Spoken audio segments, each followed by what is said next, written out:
yapmayın. İnaçtayda biraz koçudan yemeğine bırakıyla böyle. Yani yanına dolak geldi. Mesela girenme geyik girdi.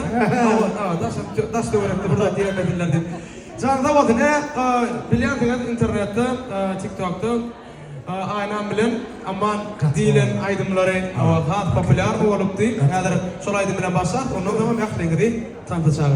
Başına ilk bilen oynayın yani korkutlar ver. Ana, anlıyordu. Ana. Etar çıktı cidden şu gelince. Ne açıyor hocam? Değil. Assalamualaikum hormatly mehmanlar. Gençler, tübenim Allah zan yaşını ulak olsun. Şu bereketli maşgallarında ilmi dama toy deyip geleli, buyruğlu yasın yasa. Tavurum köp minnettar sağırım için. Orada ben adam kavul oldum. Onun ovadan aydınlar, şimdi çünkü yerine yetirip vereyim, bıraksa. Bunu hemen doğan ediyor, değil mi?